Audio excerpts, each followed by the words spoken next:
Hey there, paper geeks and glitter nerds, it's Shin, the crazy geek crafter. It's that time of the month where I make Christmas cards, and I made 2 this month, as I normally do. And this is going to be a 3-part video. They will air 15 minutes after one another so that they're in the right order in your feed. I will be making a hybrid between a pop-up box card and a shadow box. Whenever I make a pop-up box, it looks very nice, but I do feel like there's a lot of real estate for the scene that is going to waste by being the bottom of the box. So I once made a card like this one, and I figured it would be great for a Christmas scene as well. The other card was a housewarming card. Now the measurements I used are on the screen at the moment. Of course, this recipe is for 2 cards and not 1, so if you only want to do 1 card, make one 19 by 10.5 centimeter panel and one 12 by 11.5 centimeters, and then cut the 12 by 11.5 down to be the levels in the card.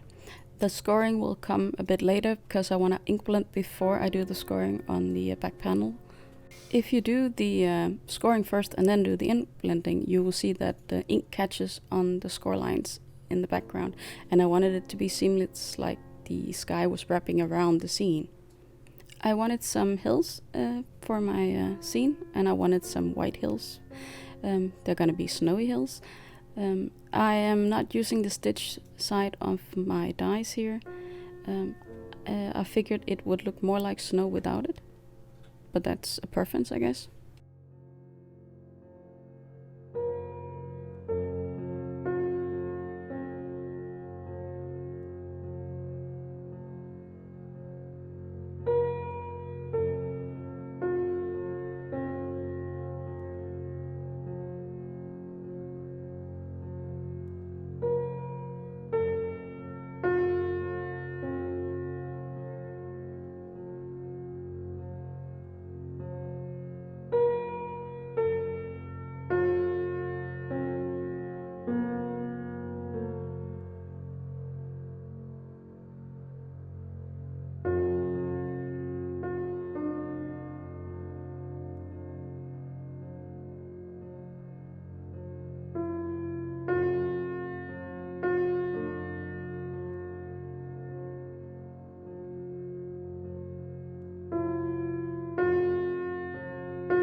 I will be using my homemade stencil, cloud stencil.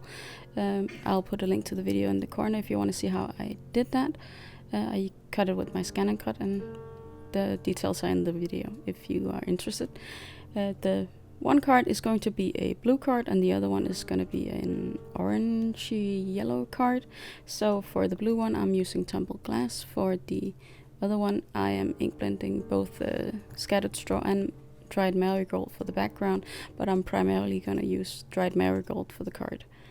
There's going to be some inking on the hills as well to look like the light is reflecting off of the snow, and that's going to be in the dried marigold, and the tumbled glass for the blue one, of course.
And once again, I am very lucky with my scoreboard. It does not have the scoreline that I wanted. I wanted 4.5, and it's not on my board, so I have to measure it out and use a different scoreline. It's a nuisance, but I make it work. I am looking for a new scoreboard which has centimeters and inches, but the only one I've found is in a bright pink color, and it just doesn't suit me. I don't know why. It shouldn't matter what color the board is, but it does, apparently.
With the corners of the scene exposed, I decided to round off the corners so they don't get bumped and broken when the card is put in the envelope. That's the word, or moved around. If it falls off the shelf or something, then when rounding the corners, it has less potential for damage. Now cut out all my elements with my BrotherScan'n'Cut with the digital dies I've made. They don't fit 100% perfectly, but it's very close. I will have to do a little bit of hand cutting a few places before I get to coloring, but it's better than having to cut everything by hand, because I want my images, my elements cut to the line, not with that white border around it like it's a sticker. I prefer the clean look of cutting to the line. I am going to stamp it out in gray because I think it will go great with the color schemes I have planned out. And also, when I do this, my stamping is mostly on point. I'll do a test with it here in a second with a brown color to see if there are any places where the stamp is stamping more on the template here or on the paper underneath. And that way I can, if it's really, really crooked, I can peel it off and try again. And I was quite lucky with this one. It actually looked close to perfect.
I do encourage you to show yourself by commenting on this video, liking it if you do like it, subscribing if you want to see more like this, and ring the bell if you're afraid to miss the next video.